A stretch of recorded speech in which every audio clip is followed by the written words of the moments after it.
नमस्कार, मैं अविनाश। दोस्तों, आज की जो सच्ची घटना है इसकी शुरुआत होती है मध्य प्रदेश के जबलपुर से। दोस्तों, जबलपुर में एक गांव लगता है बरघट, और इसी बरघट गांव में एक परिवार रहता है, जिस परिवार में दो लोग होते हैं, जिसमें एक पति और एक पत्नी होता है। पति जिसका नाम असलम होता है, असलम की पत्नी होती है जिसका नाम रवीना होता है।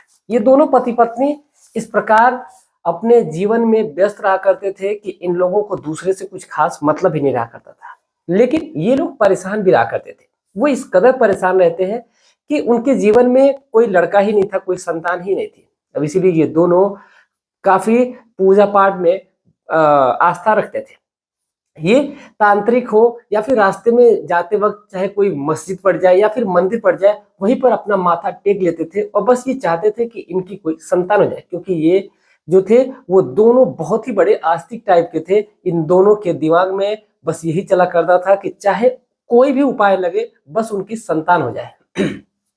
इसी क्रम में उनके सामने अगर कोई तांत्रिक आ जाता था तो उसका भी वो सहारा लेते थे, चाहे कोई साधु आ जाता था उसके लिए भी वो कह देता था उसको करने के लिए वो तैयार हो जाया करते थे। एक रोज की बात है, जब असलम अपने घर पे बैठा हुआ था, तभी उसके घर पे एक तांत्रिक आता है। और तांत्रिक आता है तो कहता है कि तेरी मनोकामना बहुत जल्द पूर्ण होने वाली है। अब जो व्यक्ति असलम होता है वो कहता है कि आखिर मेरी कौन सी मनोकामना पूर्ण होने वाली। तो जो तांत्रिक होता है वो कहता है कि जो तूने ये अपना सपना देखा है कि तेरी संतान नहीं है, तो वो संतान का सुख तुझे जल्द ही मिलने वाला है, लेकिन तुझे एक काम करना पड़ेगा। अब जैसे ही ये बात तांत्रिक कहता है तो जो असलम होता है वो अपनी पत्नी को तुरंत बुलाता है, कहता है कि देख, ये तांत्रिक हमें उपाय बता रहा है और कह रहा है कि हमारी जल्द ही संतान हो जाएगी।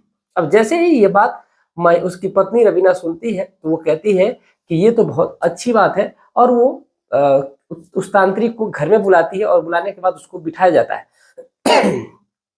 और फिर उससे उपाय पूछा जाता है। जो तांत्रिक होता है वो कहता है कि देख, उपाय बहुत सरल है, लेकिन तुम्हें करना इसको बहुत ज्यादा कठिन है, क्योंकि इसके लिए जो विधि का प्रयोग किया करना है वो बहुत ही ज्यादा मुश्किल है।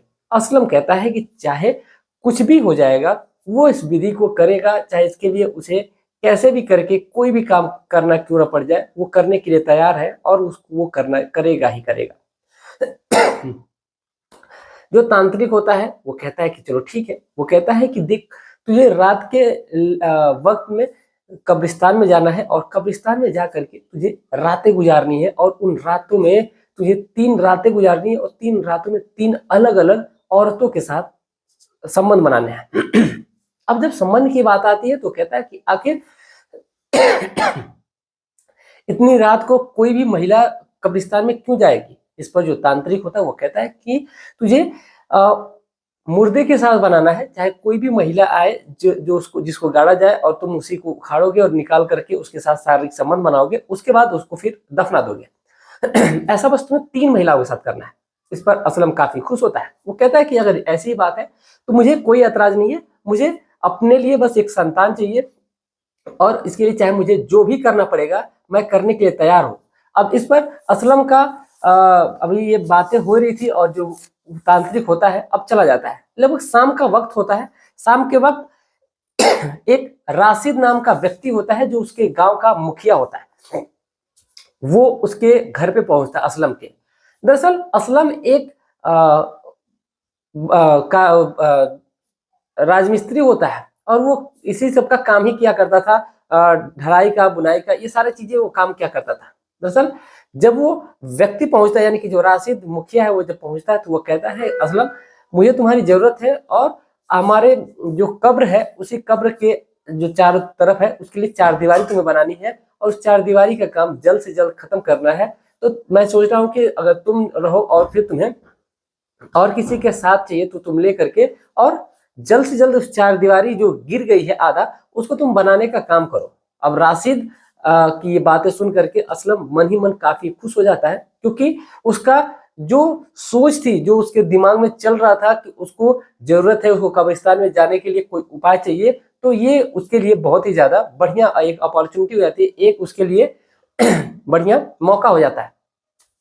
असलम कहता है कि ठीक है, और फिर वो वहां से जो मुखिया होता है वहां से चला जाता है। अब असलम के दिमाग में ये बात चल रही थी कि वो अपनी पत्नी से कहता है कि देखो हम लगता है कि हमारी जल्द ही संतान हो जाएगी। हमने तरकीब हमें तांत्रिक बता करके तो गया है, लेकिन साथ ही साथ उसका उपाय भी हमें मिल गया है। अब जो असलम है वो सोचता है कि आखिर अब उसके लिए एक साथ में मजदूर चाहिए, और इसी मजदूर के क्रम में उसने अपने गांव के ही बगल में एक रहने वाला लड़का होता है जिसका नाम होता है रहमान। रहमान के घर पहुंचता है। दरअसल रहमान के जब वो घर पहुंचता है तो रहमान घर में लेटा होता है और दरवाजा उसकी पत्नी आयशा खोलती है। दरअसल जैसे ही आयशा जब दरवाजा खोलती है तो आयशा की खूबसूरती को देख करके असलम व्याकुल हो जाता है, असलम बेचैन हो जाता है। दरअसल जो आयशा होती है वो दिखने में बेहद खूबसूरत होती है। उसको देखने के बाद असलम की नजरें ही नहीं हट रही थी, लेकिन फिर भी वो कैसे भी कंट्रोल करके वो कहता है कि आखिर जो रहमान है आखिर वो है कहाँ पे। वो कहती है कि आपको पता नहीं है, वो तो एक नंबर का दारूबाज है, वो पी करके घर में सोए हुए हैं। अब जैसे ही ये बात वो कहती है तो इस आयशा तो फिर जो असलम है वो कहता है कि ठीक है मुझे रहमान से मिलना है। वो घर में जाता है, लेकिन उसके दिमाग में खुरापात चल रहा था। वो सोचता है कि क्यों ना इस मौके का फायदा उठाया जाए, और फिर उसने आयशा की तरफ देखना शुरू कर दिया। आयशा की तरफ देख ही रहा था, तब तक जो आयशा है वो कहती है कि आप तो देख ही रहे हैं कि ये दारू के नशे में मस्त रह रहे हैं, इनको किसी काम की फिक्र ही नहीं पड़ी है, लेकिन आप काम बताइए कि आपको काम क्या है। इस पर असलम कहता है कि मुझे एक काम करने के लिए, एक चारदीवारी बनाने के लिए काम मिला है, तो मुझे मजदूर की जरूरत पड़ेगी। तो तुम्हारा जो पति है वो अच्छा मजदूर है, मैं सोच रहा हूँ कि क्यों ना यही मेरे साथ रहे, तो इसे पैसे भी मिल जाएंगे और हम दोनों मिल करके काम भी कर लिया करेंगे। इस पर जो आयशा होती है वो कहती है कि ठीक है। वो कहती है कि उसे कुछ पैसों की जरूरत है। अब जैसे ही पैसे की बात आती है वो पूछता है कि कितना पैसे चाहिए। वो कहता है आयशा कहती है कि उसको 1000 रुपए की जरूरत है। अब जैसे ही असलम इस बात को सुनता है वो सोचता है कि इसको पैसे की जरूरत है, क्यों ना मौके का फायदा उठाया जाए। अब असलम तुरंत आयशा की तरफ देखने लगता है, पूरे उसको ऊपर से नीचे की तरफ देखता है और देख कर कहता है कि पैसे तो मैं दे दूंगा, लेकिन बदले में मुझे क्या मिलेगा। आयशा उसका इशारा समझ जाती है और कहती है कि आप जो बोलोगे वो मैं करने के लिए तैयार हूँ। अब जैसे ही असलम ये बात सुनता है वो मौके का फायदा उठाता है और तुरंत उस आयशा को अपनी बाहों में जकड़ लेता है, और जकड़ करके उसके साथ एक दूसरे की बाहों में लिपट करके एक दूसरे को किस करने लगते हैं और एक दूसरे के आगोश में खो जाते हैं। आयशा उसको एक अलग कमरे में लेकर के जाती है, जहां पर दोनों बिल्कुल निर्वस्त्र होकर के एक दूसरे के साथ शारीरिक संबंध बनाते हैं, और संबंध बनाने का सिलसिला वहीं से शुरू हो जाता है।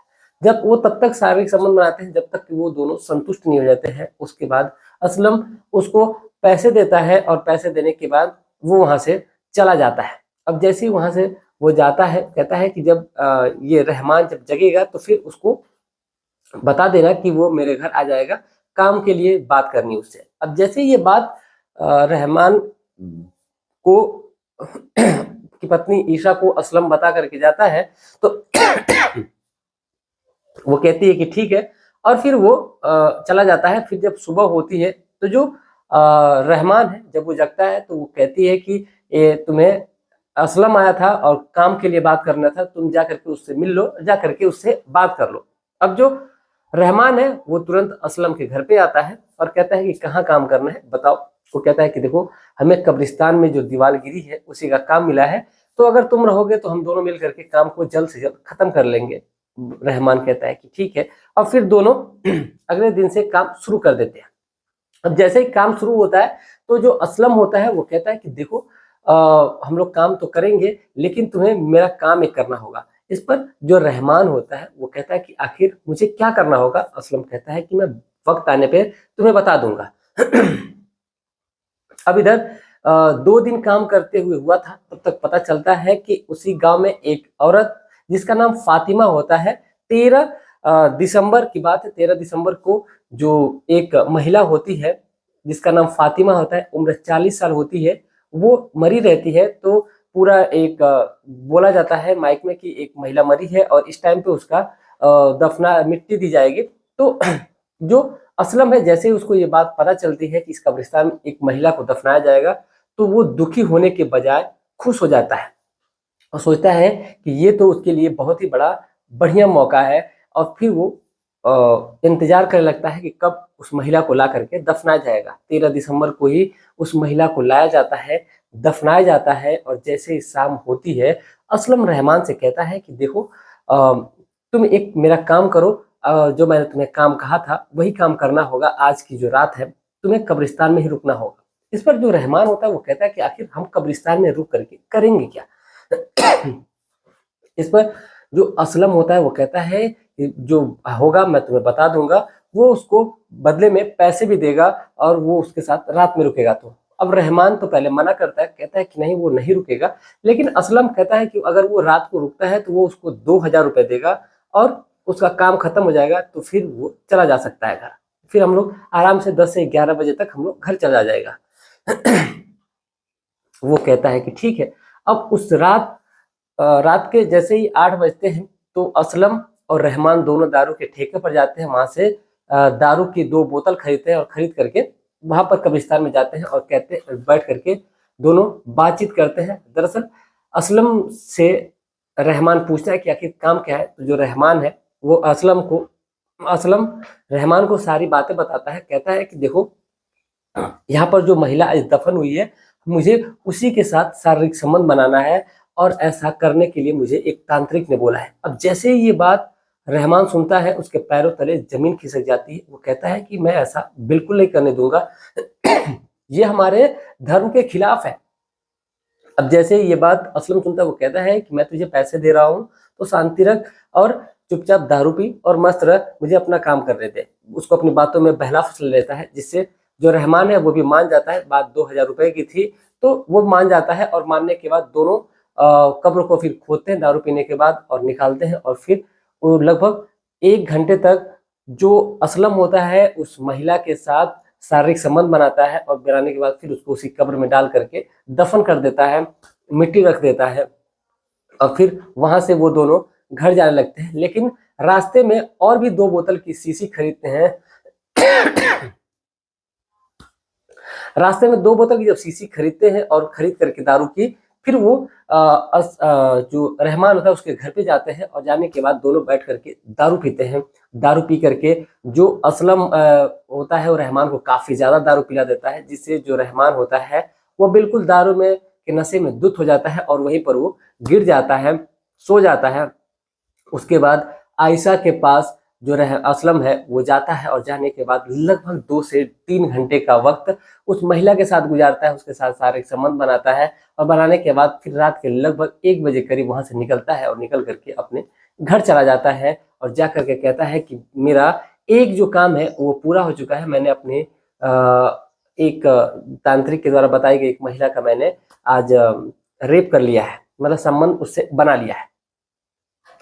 2-3 दिन का वक्त और गुजरता है, उसी में काम चल रहा था। तब तक ये पता चलता है कि एक और महिला जिसका नाम रूबीना एक और महिला जिसका नाम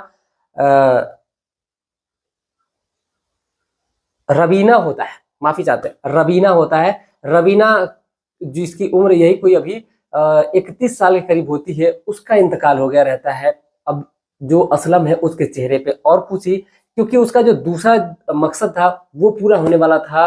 क्योंकि वो इंतजार कर रहा था कि कब कोई मरे जिसके साथ वो अपनी इच्छाओं को पूरी करे, उसके साथ संबंध बनाए, जिससे उसको जल्द से जल्द संतान का सुख प्राप्त होगा।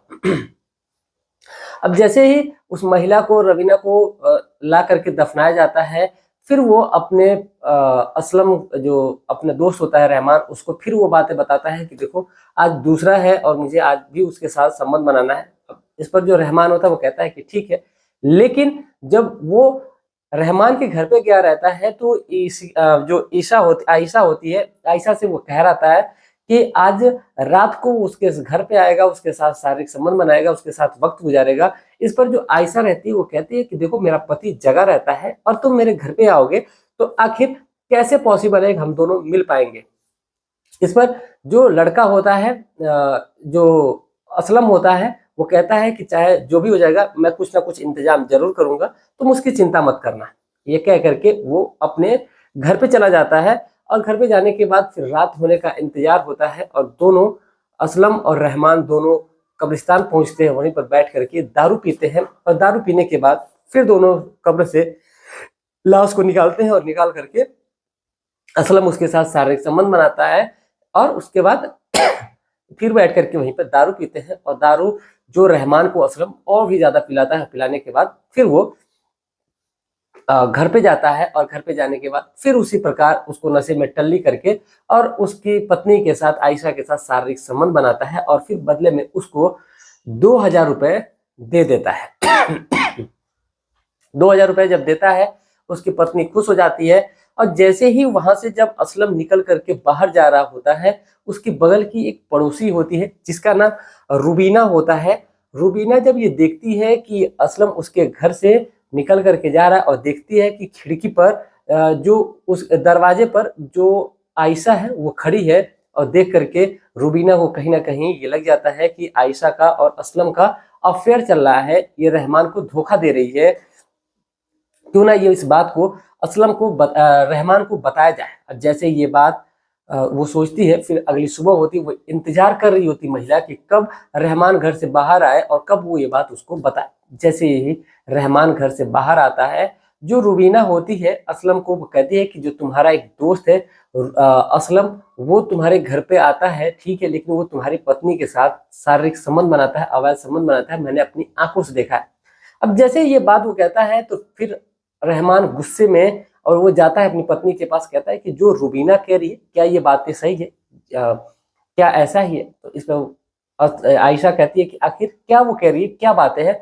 तो वो कहता है कि तुम असलम के साथ शारीरिक संबंध बनाती हो। इस पर आयशा साफ साफ मना कर देती, कहती है कि आपका वो दोस्त है, मैं ऐसा कैसे कर सकती हूँ, वो मुझसे पैसे मांगी थी, मैंने पैसा देने से मना कर लिया, इसलिए वो हमारे चरित्र पर लांछन लगा रही है, ऐसा बिल्कुल नहीं है। अपनी बातों में वो उसको फंसा लेती है, यानी कि जो रहमान होता है उसको अपनी बातों में लपेट लेती है और फिर अब इंतजार करता है असलम तीसरे शिकार का। और तीसरे जब शिकार का इंतजार करता है उसके बीच में काफी वक्त लग जाता है, लेकिन अब जब भी वो उसको मौका मिलता वो आयशा के पास चला जाता और इसके बीच में कई गांव के लोगों ने ये देख लिया था, क्योंकि प्यार ऐसा चीज, प्यार और गुनाह ऐसा है जिसको कितना भी छुपा लो वो नहीं छुपता है।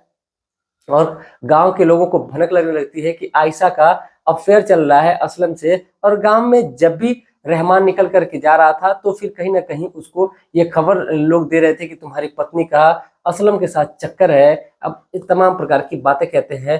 तब तक एक दिन एक और जो महिला होती है उसका इंतकाल होता है और उसको भी ले जा करके डालने वाले होते हैं लोग कब्र में। तो अब जो असलम है अब उसका तीसरा और आखिरी जो ख्वाब है वो पूरा होने वाला था। वो अपनी पत्नी से कहता है कि देखो आज एक और महिला का इंतकाल हो गया है और वो उसको दफनाया जाएगा और आज हमारा आखिरी होगा, क्योंकि आज के बाद फिर हम दोनों का बच्चा पैदा होने का प्रोसेस शुरू हो जाएगा। कहीं ना कहीं जो तांत्रिक के द्वारा बताया गया विधि है वो कहीं ना कहीं अब कंप्लीट हो जाएगा। लेकिन अब जैसे ही शाम होती है, शाम को रहमान के घर असलम पहुंचता है और उससे कहता है कि आज चलना है और चल करके हमें अपने काम को अंजाम देना है। वो कहता है कि ठीक है, लेकिन जब असलम अपने घर चला आता है तो रहमान उस मुखिया के पास चला जाता है जो राशिद होता है, राशिद के पास चला जाता है और सारी बातों को बता देता है कि असलम इस प्रकार का काम करता है। अब जैसे इस प्रकार की बातें जब आती हैं तो फिर जो राशिद होता है वो कहता है कि ठीक है तुम जाना और फिर बादले में जो मुझे करना होगा वो मैं कर लूंगा।